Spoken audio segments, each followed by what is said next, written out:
I'm the editorial director of Missouri Life Media, which includes Missouri Life Magazine, Missouri Life TV, book publishing, and custom publishing projects for clients.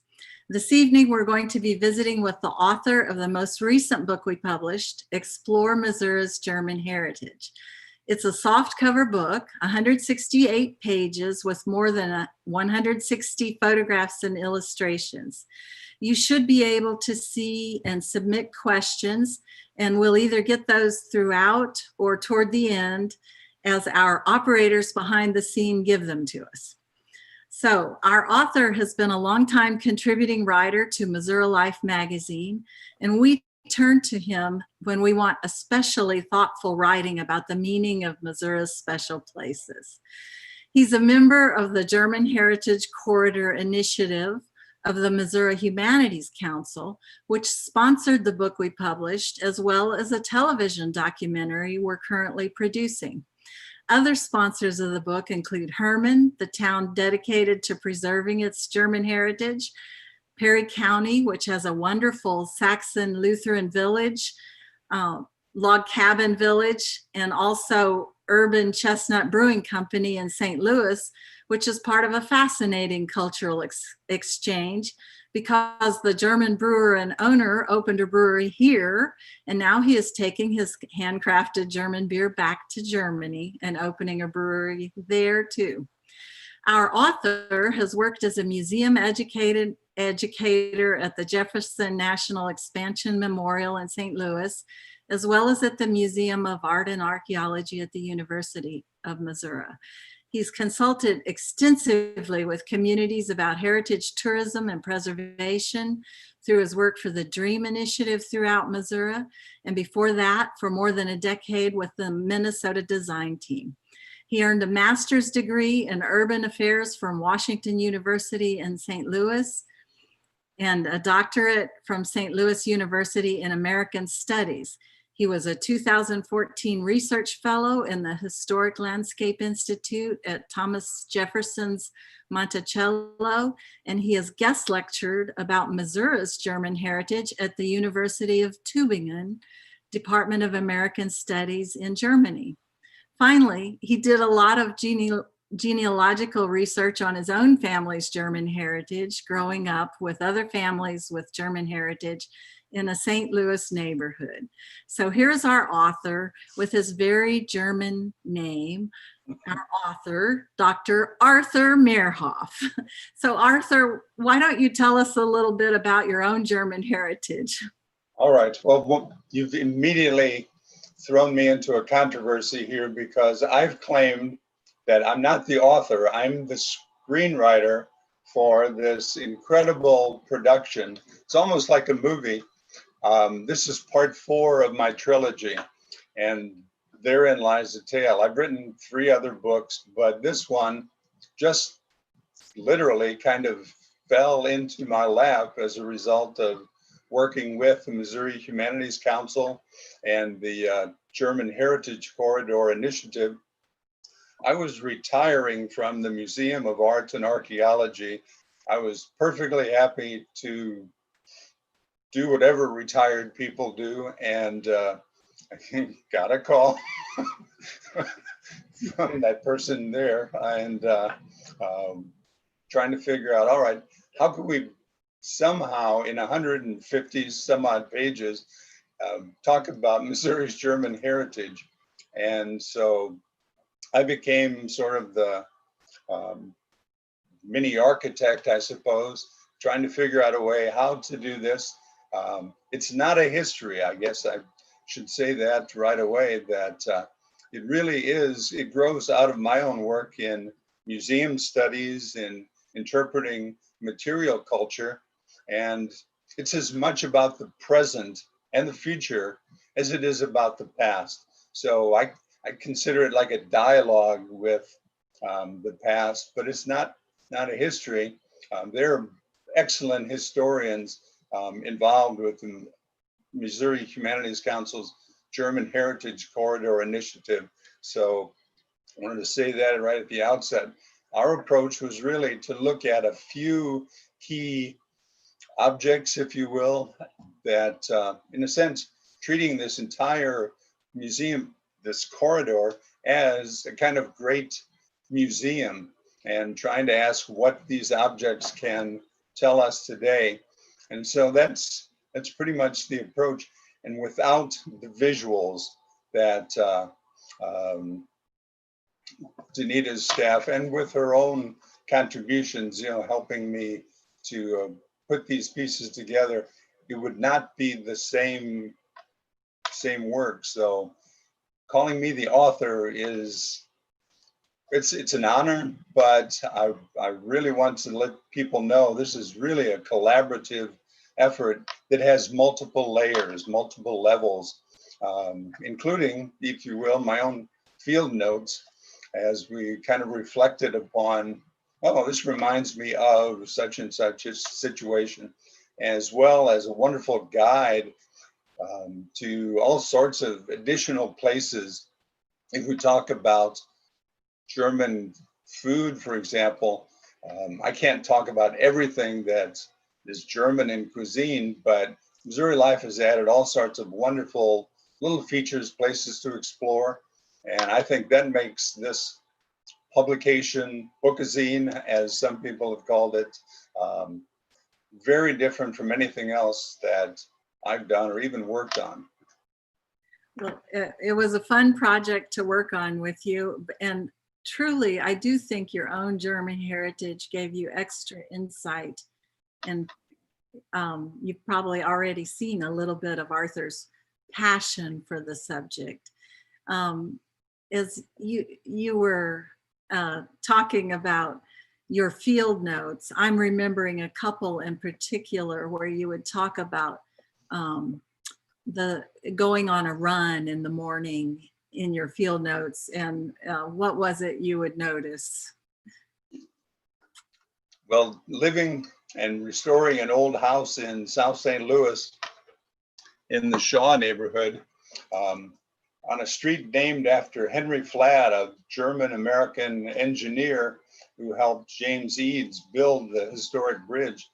You could smell all the fragrances from the brewery that's not, a couple miles away. So that's a big part of it. Or, like I said, living on Flat Avenue, it was just all around me. Growing up in North St. Louis, in the old North St. Louis, going to Zion Lutheran Church in the old part of North St. Louis, down the block from St. Laborious German Catholic Church. It was just filled with history. There's a picture from the St. Louis Globe Democrat. It was taken in April of 1950. So I'm less than 1 year old, and I'm at the base of the Schiller statue in St. Louis Place Park.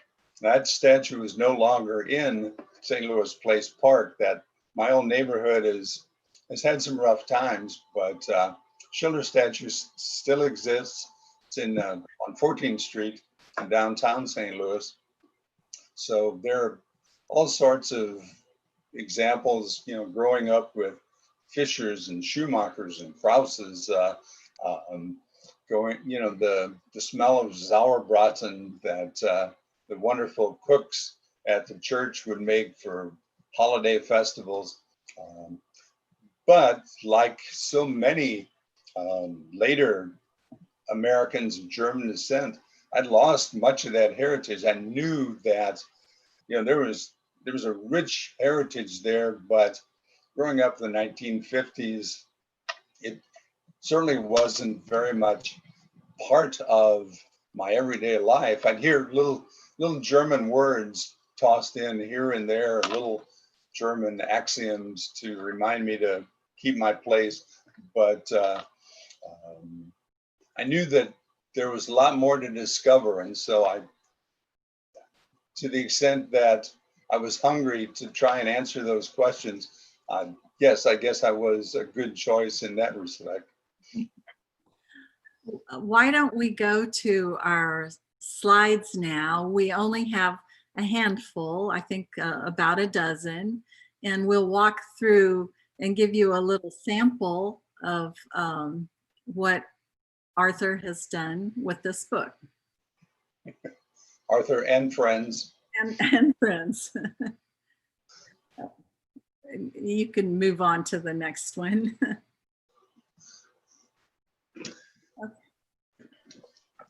The Missouri German Heritage Corridor actually has state legislative designation.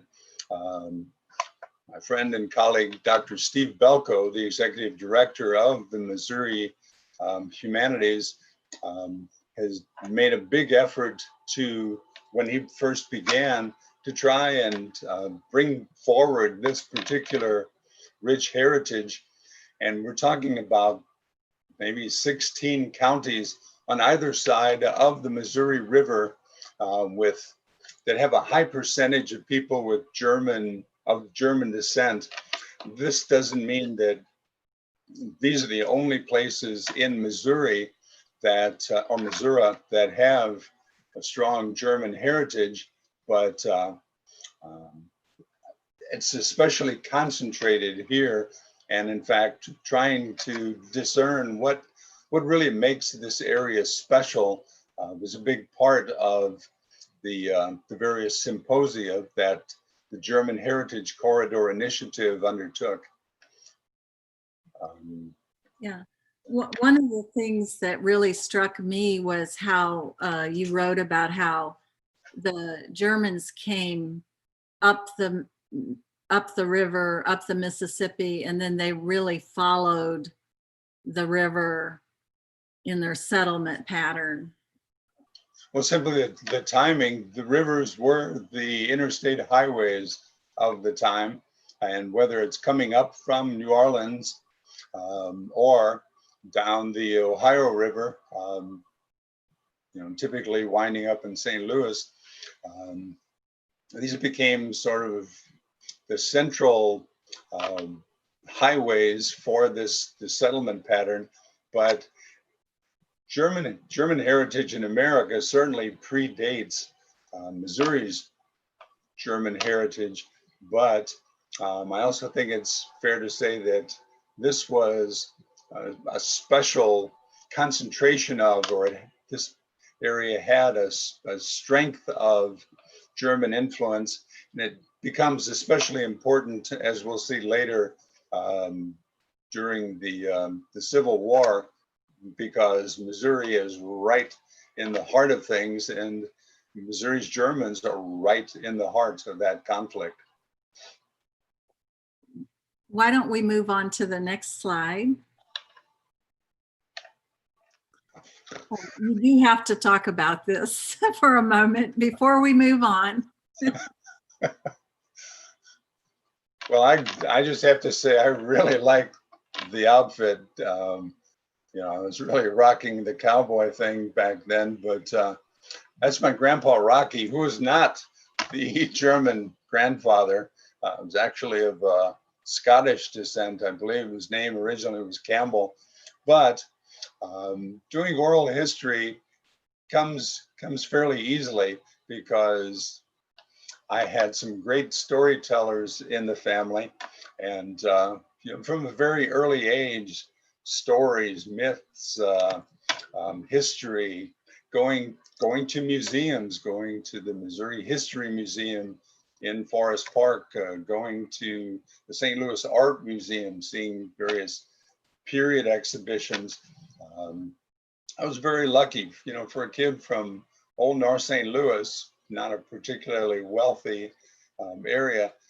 St. Louis offered a lot of cultural advantages, or at least opportunities, for those whose parents disposed them to them, and mine did. So learning the art of storytelling. And I think one of your field notes talked about you interviewing your grandparents too, as one of your first efforts in doing some of that oral storytelling for a project. Next slide.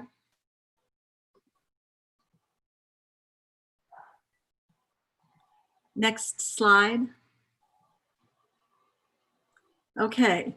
In the book is a wonderful chapter that Arthur entitled "Woe Duden."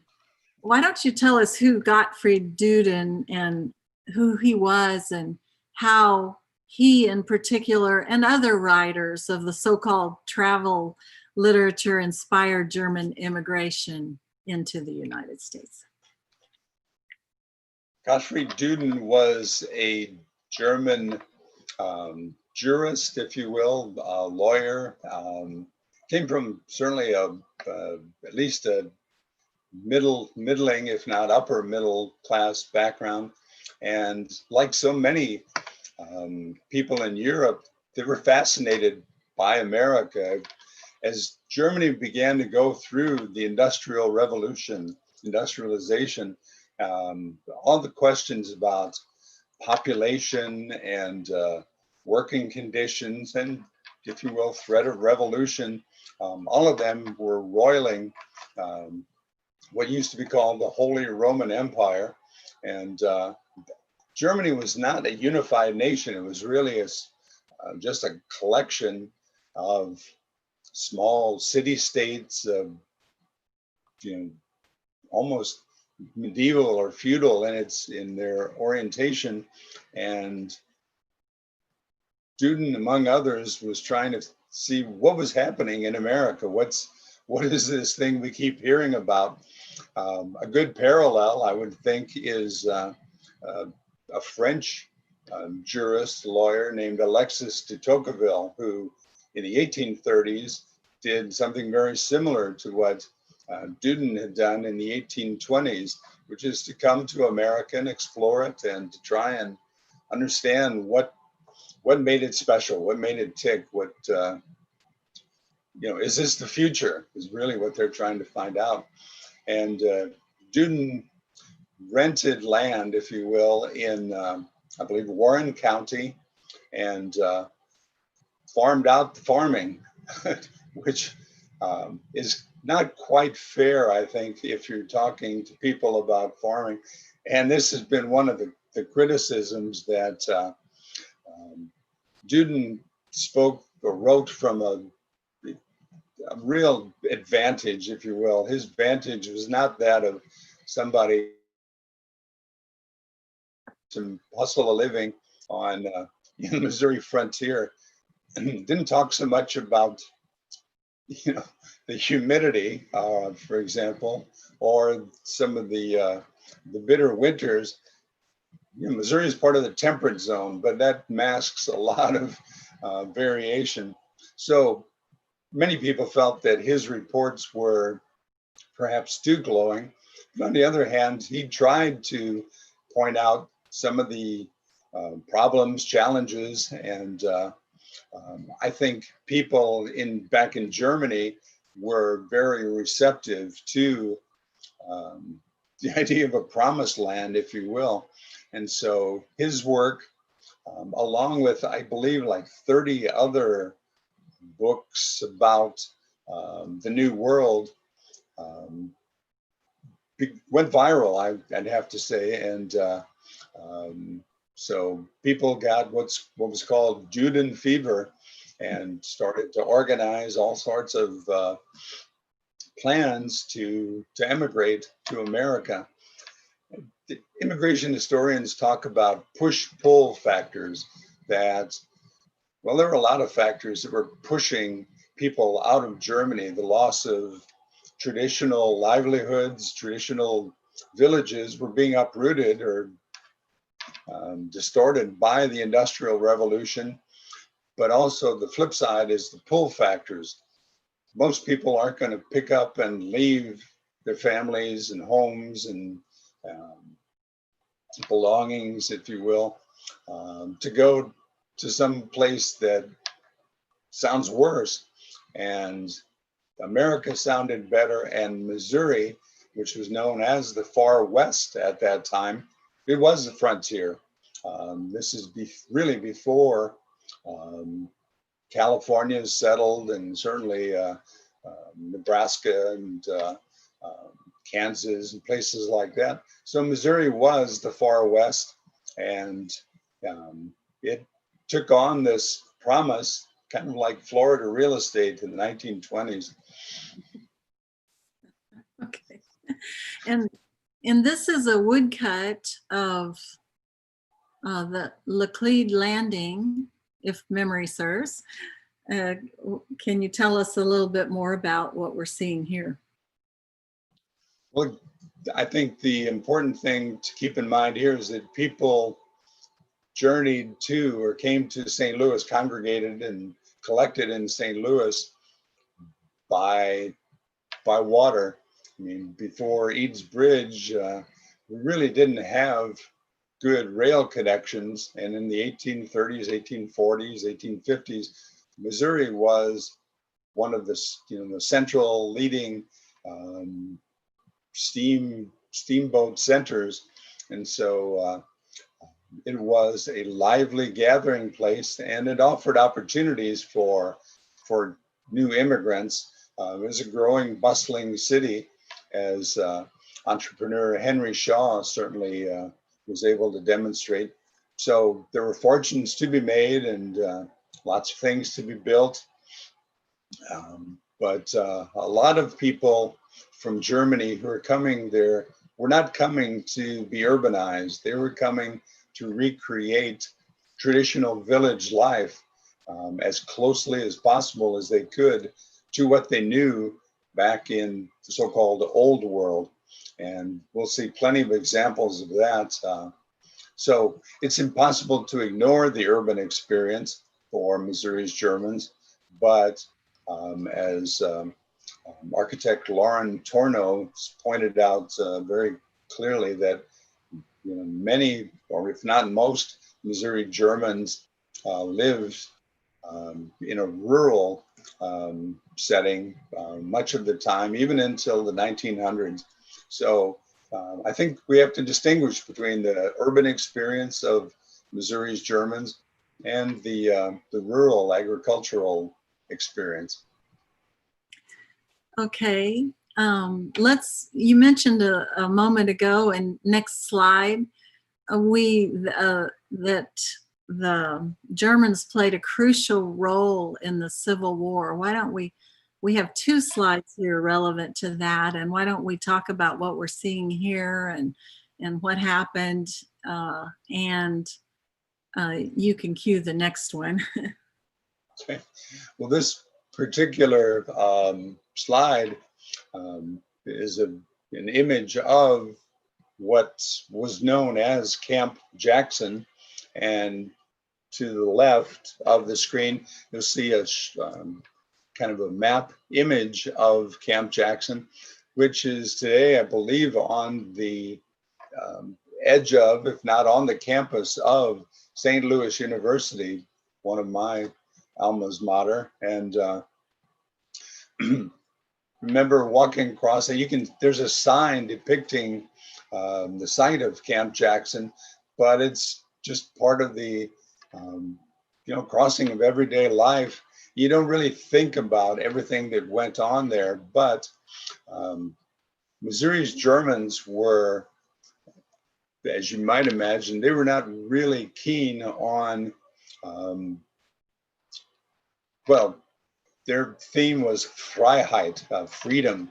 And they felt like after overthrowing or escaping from dukes and barons and big landowners back in the old world, they wanted nothing to do with slavery, with the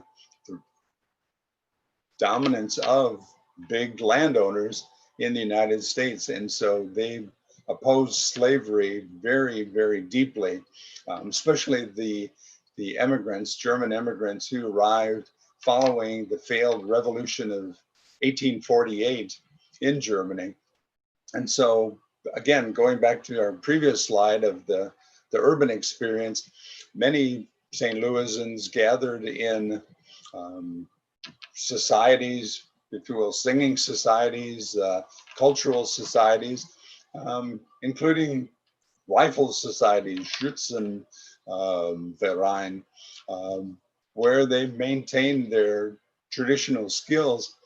And when Camp Jackson appeared to be overtaken by, or was about to be taken by, Confederate sympathizers in the Missouri state government, General Nathaniel Lyon led, I won't say a charge, but organized troops to defend Camp Jackson and to prevent Confederate sympathizers from using it as a springboard to take over Jefferson Barracks, which was a major U.S. military installation. And so basically under the command of Lyon, these German American troops, volunteers of these regiments, gathered together to defend and to capture Confederate sympathizers. As they were marching these Confederate sympathizers away, the rather hostile crowd took exception to it, and shots were fired. However, things happened. Beg your pardon? Just next slide, please, as you get to this part of it. Okay. All right. So one of the Union leaders was killed by a sniper, by just an angry resident. Don't really know, but the troops started firing back, and as as we see in unruly crowd situations, anything can happen. And so a lot of people, including women and children, were shot during this melee.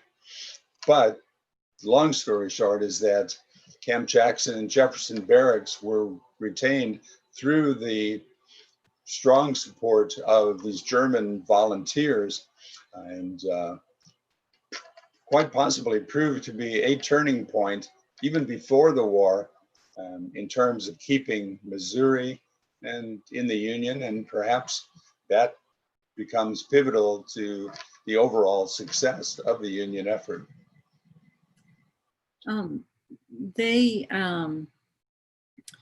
At the same time, there were some kind of lasting consequences to that contributed to anti-German sentiment on the part of the state that were Confederate sympathizers. Would you like to talk about that a little? It's closely related to what some people call nativist sentiment. There was something called the Know Nothing Party, or the Nativist Party, that pretty much made clear that they didn't like these foreigners coming in and taking jobs, just saw them as a threat to the American way of life, that is Anglo-American way of life. And so that resentment, that struggle for control, I think, between people of German heritage and the older white Anglo-Saxon Protestant Missourians didn't go away just because the Civil War ended, just like Reconstruction did not completely do away with the effects of slavery, for example. So there was certainly lasting resentment on the part of the nativists, especially with the Union prevailing, and then we probably can't get into too much detail, although the book does. Then followed by World War I and World War II, there were some, continuing anti-German sentiments, and we may come back to that. But at this point, perhaps next slide.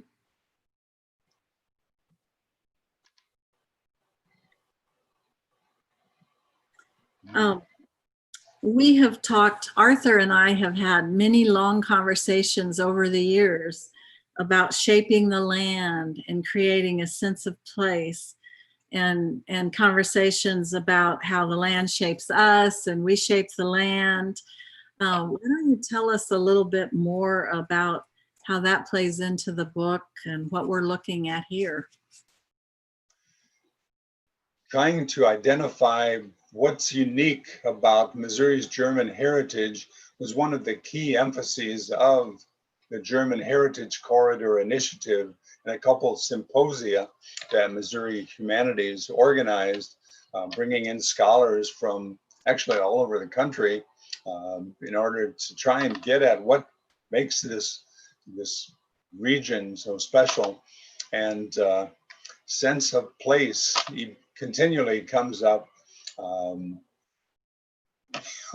it's, you know it when you see it or you feel it, but it's very hard, if you will, to put into words exactly. But um, one of the chapters deals with shaping the land, what the Germans call Landschaften, or shaping the land. And I look at perhaps the paradigmatic or the classic example is a little town called Westphalia in Osage County. Um, Dr. Gary Kramer, the executive director of the State Historical Society, had said, you might want to take a look at Westphalia. It's maintained its character for such a long period of time. And in fact, that sense of place, first of all, shaping the land, the town itself is in a traditional German pattern, the Strassendorfer, or the sort of long linear street that seems so familiar to people. It's like, it looks kind of like an old world village. And in fact, they still have place names in both German and English. But I think what really distinguishes it is the churches, the public buildings, and these commanding views of this beautiful landscape. And there's such a sense of tradition there, of maintaining some of these old ways of doing things. You look at one of the vineyards there and how it's cultivated. It goes back to the 1830s and draws deeply upon that heritage. So without going into a lot of detail there, so we try to identify key characteristics of sense of place. I looked at Old Munichburg in Jefferson City, which was originally kind of a German village, and how that was amalgamated or brought into the city of Jefferson itself. But now how trying to recover its heritage has also become part of its urban revitalization strategy. And then the third chapter in that third essay in that larger unit looks at Dr. George Engelmann, or Georg Engelmann, who we seldom hear about, but his influence on Henry Shaw upon the Missouri Botanical Garden is one of the reasons why the Missouri Botanical Garden is one of the great botanical gardens of the world, and not just a wonderful pleasure garden, which it certainly is, but a major research institution.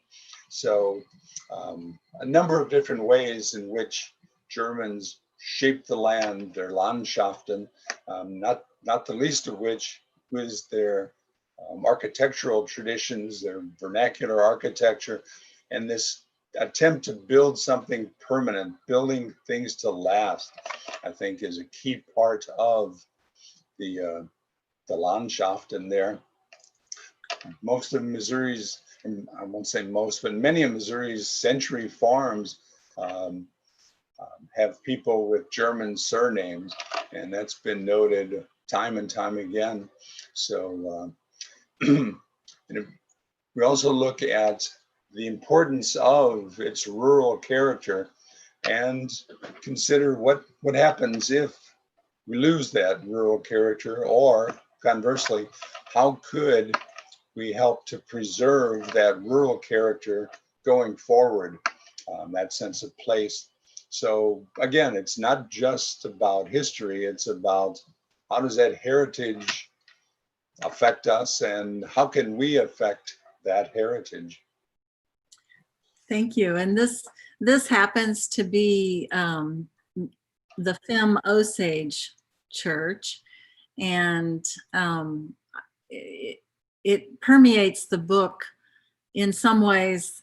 Arthur has described so well how the Germans really were seeking to recreate their fatherland here, and these the river valleys and the rolling hills did remind them of their homes. You know, I was going to say that picture looks very familiar. In fact, it looks very similar to the picture behind you. Oh, yes, it does. It probably looks exactly. So, we have some of those from a wonderful photographer. The next slide, please.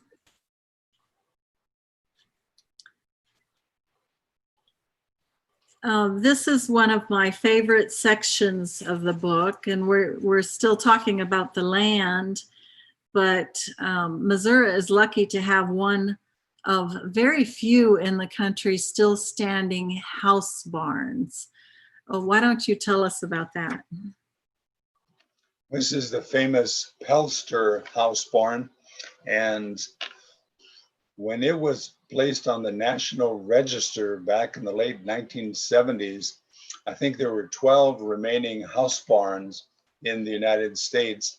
And I'm willing to go out on a limb and say there are probably not still 12 remaining house barns in the United States. So this place becomes more precious as time goes by. It's near New Haven, Missouri, in Franklin County, and my understanding is under the administration of the Department of Natural Resources. So it's, first thing I should say then is it's not available to the general public, but that doesn't mean that it's not important to the general public, because it is a masterful example of Missouri's German heritage and how they retained these old world traditions, these German cultural heritage traditions, even in this new frontier, this far west of Missouri. Thing that's unique about a house barn is that the house and the barn are part of the same building, and that people and livestock shared the same structure. It's actually 4 stories or 4 levels, but you can't see that because part of it is built into the hillside. And what makes it special, I think, is that Wilhelm Pelster, the owner and creator, was doing this right after the Civil War, and Missourians in general didn't respond very well to some of the old crafts traditions, but he hung on to this approach, which is, this actually is a house barn style that's more typical of southern Germany, even though the Pelster family was from northern Germany. But the idea of building in the hillside to save space, and especially to adapt to Missouri's erratic climate, I think was quite a valuable innovation. Much of this chapter draws upon the outstanding work of Missouri folklorist, folk architecture expert, Dr. Howard Marshall, who was at the University of Missouri during that period and wrote a wonderful paper about it. And I remember going to the Missouri German-American Tricentennial celebration in 1983, and learning about the house barn at that time. And there were tours and interviews with the grandson, Alfred Pelster. And so I think what's unique is using these old world traditions. You can't see it because of the siding on the side, but it's built in an old German style called Fachwerk, which is a half timbering, and then the stucco fills in between the joist. But here in Missouri, where lumber was plentiful, you could afford to put siding on, and so they did. But underneath, you'd still find this old world tradition. But I think the question becomes, what do we do with an old barn like this? How do we? It's kind of like going to Antiques Roadshow and somebody tells you, yeah, well, you've got one of a kind, and well, now what do I do, or how can I interpret that or use that in some way? And I think the house barn itself, it's a beautiful structure, beautiful setting, and I hope that for educational purposes, it can be retained, if not restored, and continue to help teach us about Missouri's German agricultural heritage. Thank you. Next slide. Okay. Beer, a big part of the German culture. It is, it has been, and again, it's so traditional. This really goes back, well, beer goes back to Egypt and perhaps even beyond, but we can give a big thank you to German monks for many of the German beer traditions. And people are familiar with the abbess Hildegard von Bingen. She wrote very thoughtfully about beer and its hygienic benefits, especially compared to drinking medieval town water back in, I think, like the 1200s. So German beer has a long history. They still make beer under the Purity Act of, I believe, 1539 or 1519, and it's water, it's hops, and very few ingredients, but those traditions are essential to German beer tradition. Obviously, Anheuser-Busch in St. Louis, what I could smell in my runs during the morning back in the 70s, is the leader. But the thing to remember about Missouri's German heritage is many towns had these wonderful breweries, and St. Louis especially was honeycombed with caves, which made it ideal for brewing lager beer, which depended upon cold, pure water. And so you wind up with places like the Lemp Brewery again in South St. Louis, Schlafly Brewery, which I guess is kind of has a couple locations if I recall, and I think the picture from Urban Chestnut perhaps. So the whole craft brewing tradition, which is exploding in America, has very good roots, if you will, has a great heritage among the Missouri Germans. And we actually used the John Busch Brewery rather than the Adolphus Busch Brewery in St. Louis as our case study, because it's so much more typical, I think, of what Missouri's Germans were doing as far as beer brewing. Anheuser-Busch certainly is an incredible story in and of itself, but the old brewery in Washington, Missouri is certainly if not more typical, and its story and how it fell out of favor, and but yet it's still waiting for somebody to come along and guess it'll bring it back to life. And winery and winemaking and house wineries were also part of the culture, just as much as the beer making, I might add, and we can move on to the next slide.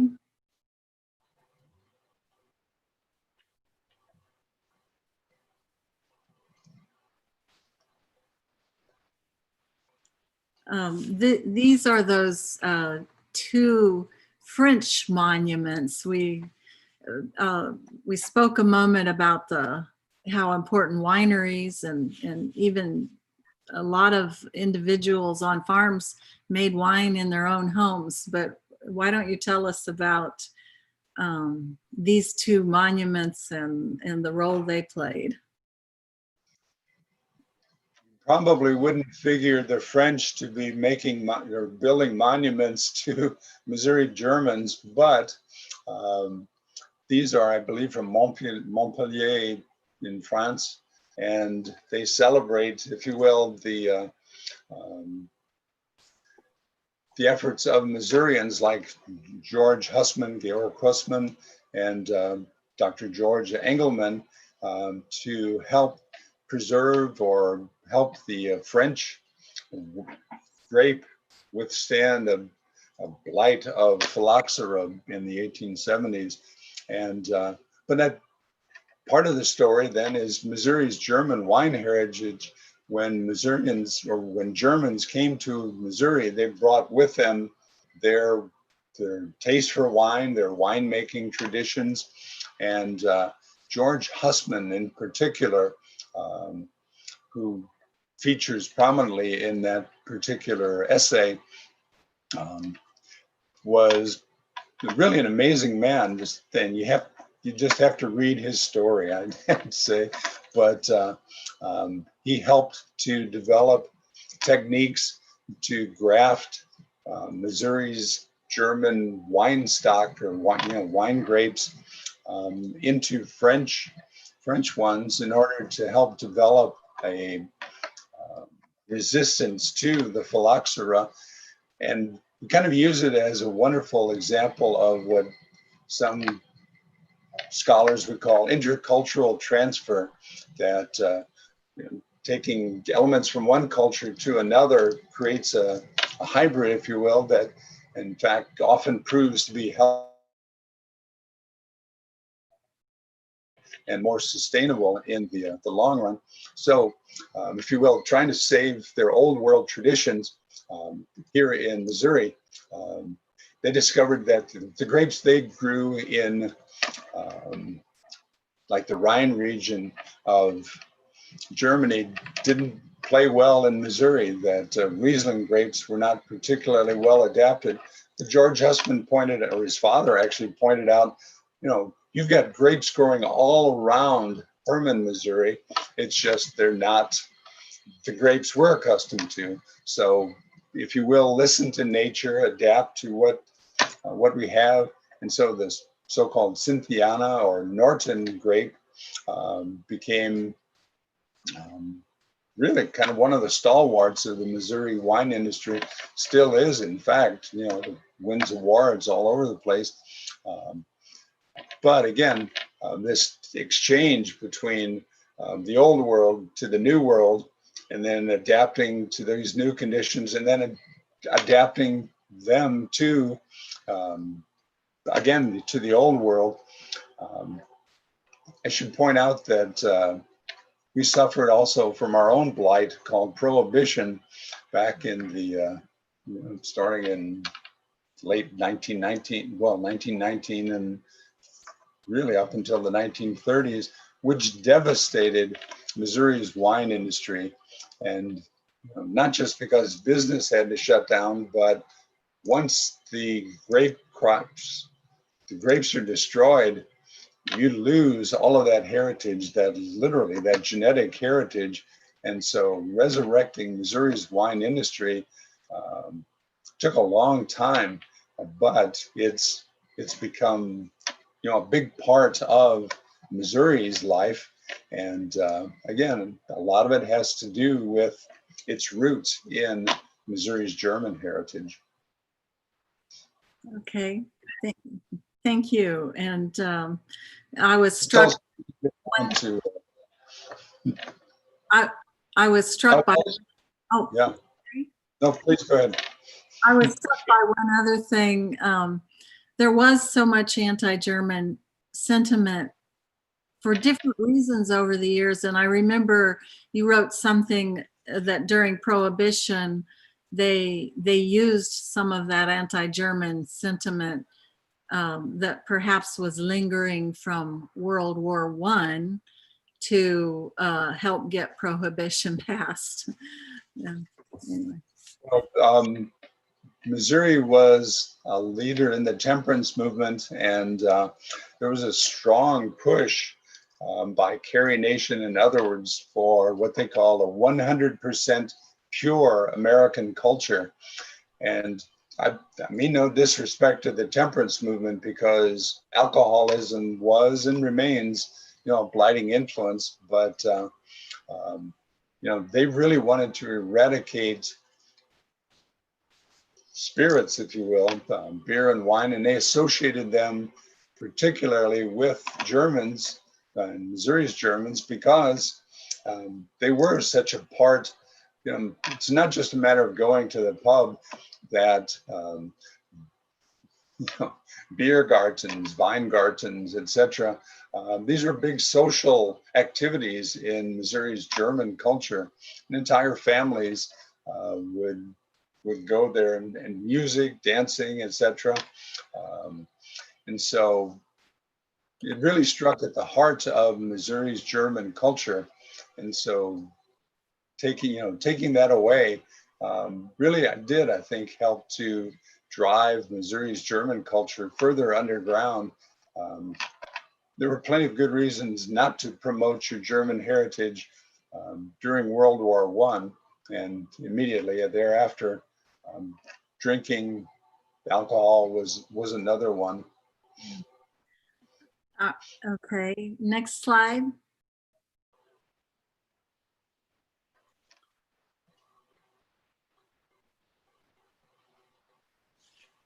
Next, we may have a little bit of a lag. Next slide.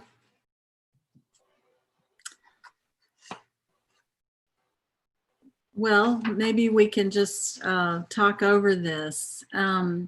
We are close to 7 o'clock. You had some a portion of the book. Oh, there we go. Given our time, why don't you just explain where this is, and we'll move through that quickly. Really quickly, this is at Deutschheim State Historic Site in Hermann, Missouri. You can see the interpreter, the curator, if you will, there in period costume. This is a Gemüse garden or kitchen garden in back of Deutschheim State Historic Site, where it was actually it's a great piece of archaeology. They actually recovered or dug up the site and discovered it had been a garden. And so they restored it, and they raise heirloom vegetables and the kinds of crops that German families in Hermann and throughout the German heritage corridor, especially cabbage, would often use in their recipes. And many of the practices that they employ, as far as companion planting, trying to minimize crop rotation and minimize water use through cisterns, all of a sudden people are discovering, you can watch HGTV or This Old House, and people are talking about these important new steps. Missouri's Germans knew this back in the mid 1800s and well before that. Okay. Next slide. I do want to get to a few questions. maybe we'll just summarize this one by saying there is a wonderful display at the Washington Historical Society Museum on zithers, and that music was also a really critical component of their culture. Is that all right with you, Arthur? So we can move on to our questions. That'll do. That'll do. Would you like to add something? Das ist genug. That's enough. All right. Next slide then. Oh my. We may be toward the end. This was, I think, perhaps our concluding slide, and we've already talked about the importance of wineries. Is there one final slide, or is this the exit? Okay, this just shows a cover of the book, and I think we should go ahead and get to some questions, if that's okay with you, Arthur. I'm going no place else. This is the best place for me to be. Okay. While those questions are coming through to me, why don't you read the portion, read the section of the book? Well, actually, the first question has come through. So, how much would it have cost to build a house barn back then? What kind of socioeconomic status would you have had to be able to build that barn? And if there are less in the U.S., do we know how many are left in Missouri? It's the only one in Missouri that I'm aware of. Certainly the only one that's on the National Register of Historic Places. If there's another one hidden, it should come forward and make its presence known. I'm not sure I could, cost out a house barn. Much of it was done by hand using, a lot of the timber was harvested nearby. But the second part, though, I think is important, that this was probably the Pelsters are probably the middling classes. These are not dirt poor people. These were good German farmers, certainly aspiring to middle class status and trying to expand their livestock and their grains, etc. So again, a lot of the people who emigrated were not really poor. You had to have some wherewithal, something to put up in order to book passage and to try and if you will, get staked somehow. So it's, I think that's a very good insight on the part of your questioner. Okay.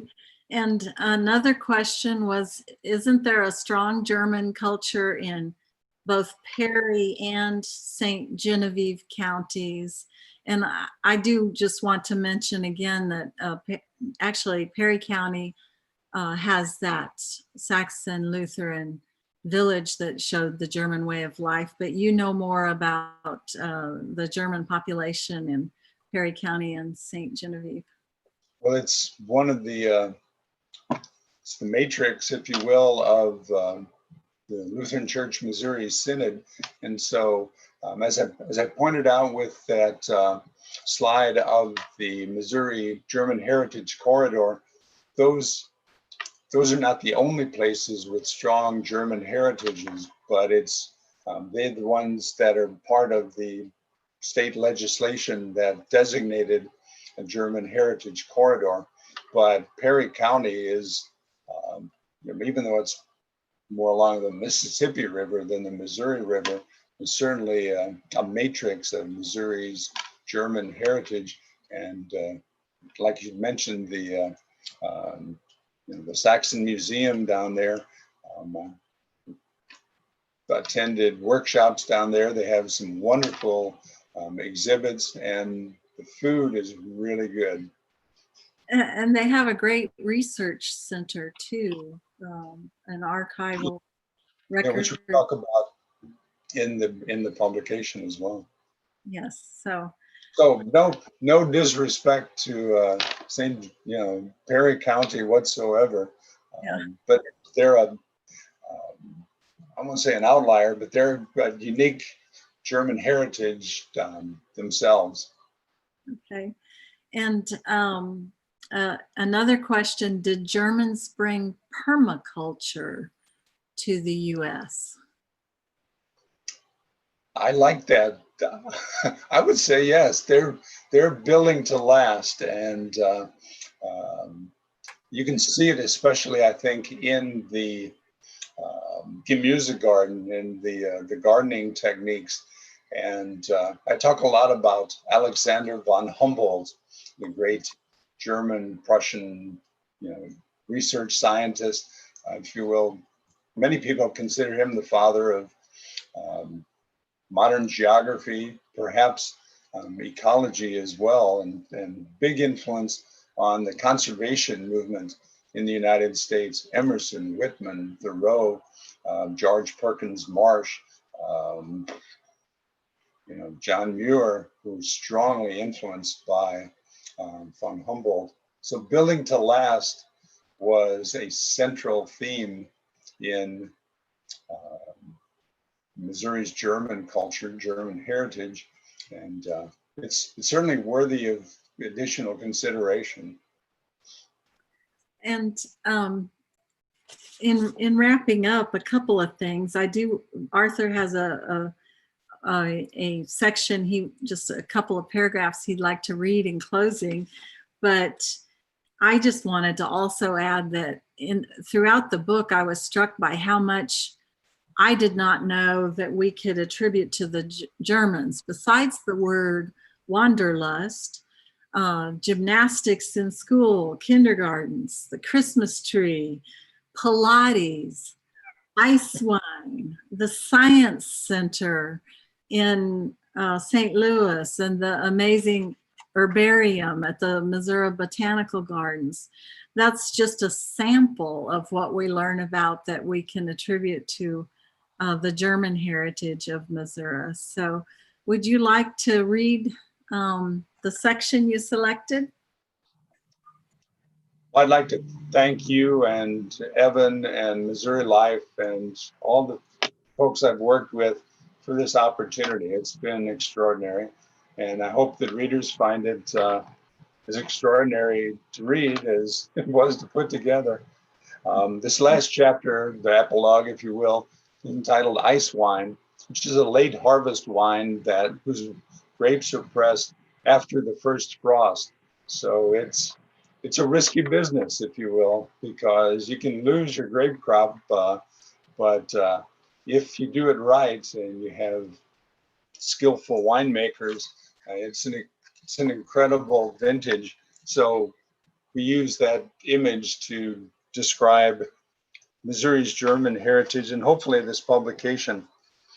Eiswein represents the perfect toast to this monumental journey, to my friends and colleagues in Missouri Humanities, the German Heritage Corridor Initiative, and to my own Bildungsroman, occasionally life journey, if you will, occasionally sketched here in the pages of Das Tagebuch, the daily journal. Despite my very clear awareness of its considerable limitations and incompleteness, I also take considerable comfort in knowing that even the incomparable Alexander von Humboldt, Johann Goethe's great friend and inspiration for this project, could not complete his Cosmos life work. But this publication is by no means a cosmos, an encyclopedia, or the last word on Missouri's German cultural heritage. Previous generations of Germans, the Eltern, the old ones, would probably call it a hodgepodge.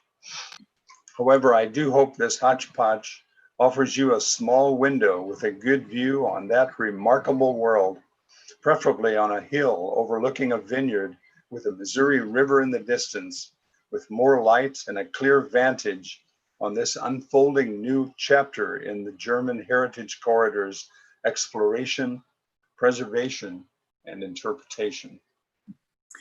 Well, thank you, Arthur. I think you've demonstrated that no other immigrant group thus far has had a greater influence on Missouri than the Germans, and also why it's important that we remember that heritage and for what it means today and in the future. And I mentioned our upcoming documentary by the same name. I want to tell viewers that they can subscribe to Missouri Life's channel on YouTube to be notified when that is available. They can also watch past episodes of Missouri Life TV. And we actually did visit Perry County, now that I think about it. And of course, we... Perry County. Yes. So I want to thank any viewers who've come and stayed with us to listen to Arthur, and we'll hope to do more of these kinds of things in the future. Thank you. Thank you.